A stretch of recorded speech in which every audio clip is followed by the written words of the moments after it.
trying to work so hard to get people to do something. And the harder we're pushing it, the more we own it. And the more they step back. So it's really looking for opportunities about who wants to step up. And then what kind of little support can we provide to help them be successful. There's all kinds of places we could be working, so why start in the place that's hardest? Right? Go with where the people are ready to move, and then start sharing those stories, and it starts multiplying. I mean, there's some really cool projects, but the best thing is it's a vehicle for building community.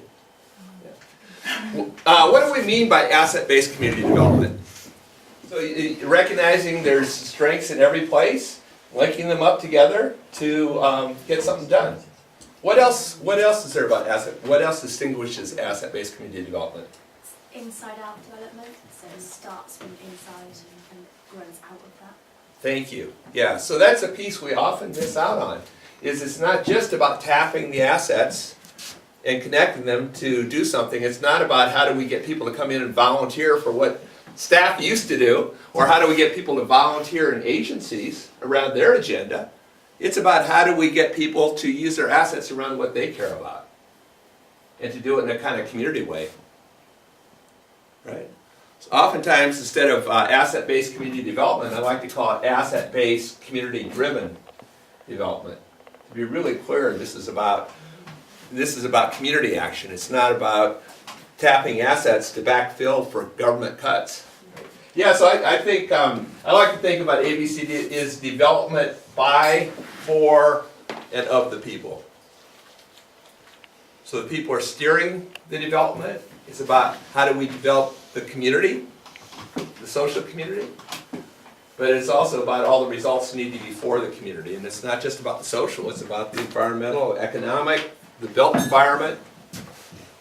So how can community builders help?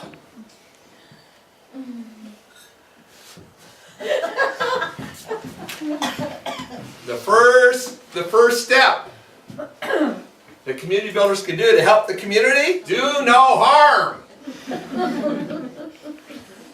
You want to make sure you're doing more help than harm. So this is I think you suggested this one, Martin. We would develop a Hippocratic oath for community development workers. So the first one is, don't distract the community from its own priorities. Seems to me that's one way agencies in general do incredible damage to communities, that they're always out there organizing the community around their agenda, around their priorities. And most of the agencies are pretty siloed. Leaves very little time or money for the community to organize around what's important to them. And as we said, people are much more likely to get involved if they're involved around things they care about rather than what people think they should care about. Secondly, don't force the community into the agency silos. So we have some agencies that are focused on disabilities, people with disabilities. Some agencies that are focused on young people. Some agencies that are focused on old people. And effectively, the agencies that are trying to help people are destroying our community because they're taking people out of community. They're creating silos. And you can't build community in silos. We talked about healthy communities are inclusive communities.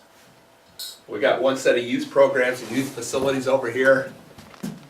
Group of programs for old people over here. Okay. Who's serving whom?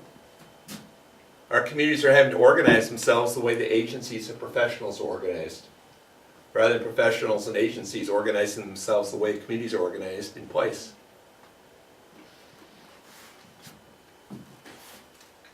We actually have formed, we actually identify our communities now by the way agencies are organized.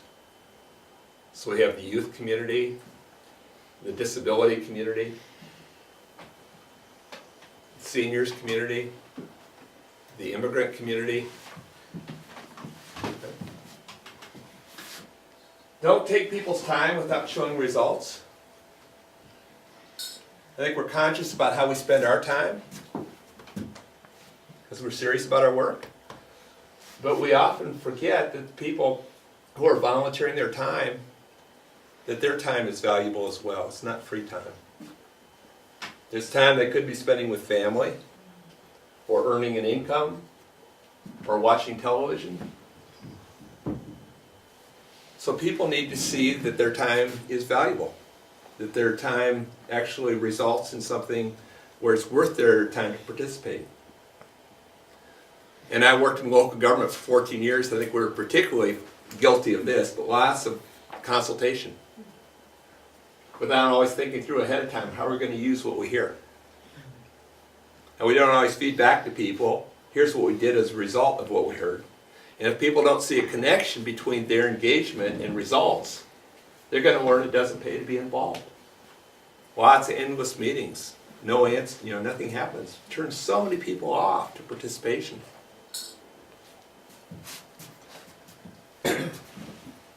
Don't think of the community solely as people in places with needs. I think you guys know that one really well. Don't speak for the community. It's about enabling the community to have its own voice. Don't do for people what they can do for themselves. I already talked about that one, the iron rule of community organizing. Don't make the community dependent on you, funding, and other external resources. It's always about how do we build the capacity of community. If the community, when you guys aren't going to be in your jobs forever. You're either going to move on to a different neighborhood, or funding's going to be cut, or something's going to happen. And you need to make sure that the community was better off because you were there, rather than you created more dependence on you as a professional. And we don't know how to do the work now that so-and-so's gone. So it's about what the community builder did for you. Helped you become a community builder. Share those schools rather than taking all the power for themselves. Don't use liability, safety, or other red tape as automatic excuse to say no. Those are the issues that come up all the time in agencies. People in communities want to do stuff, and they're told because of safety issues, because of health issues, you can't do this. So how do we start cutting through that? How do we start figuring out how to say yes? How do we push back within our agencies? How do we push back against, with local council? Try to get them to figure out ways they can be open to community initiatives. Or how do we cut corners and get around some of those? Just having a street party sometimes, major pain in the butt. You got to pay for permits, you got to get somebody to come out and put up the barriers, you got to pay for health permits for the food. So how do we start cutting through that and make it easy for people to just do community stuff again? Secondly, do some good. Help agencies to put the community first. So work with agencies to remove barriers to community engagement. Assist agencies to work collaboratively with a common focus on place. So how can we start getting out of the silos? Start working, and that's part of what I love that's happening here, is working across the different agencies in more of a place-based way. But so many agencies just have their own focus. We're just going to involve people around inclusion over here. We're just going to involve people around safety over here. We're just going to involve people around health over here. It's going to involve people around the environment over here. Doesn't work. People are stretched in so many different directions. People don't just care about inclusion. They also care about the environment. They care about safety. They care about the economy. They care about all those things. So we need to start with the community rather than with a particular issue.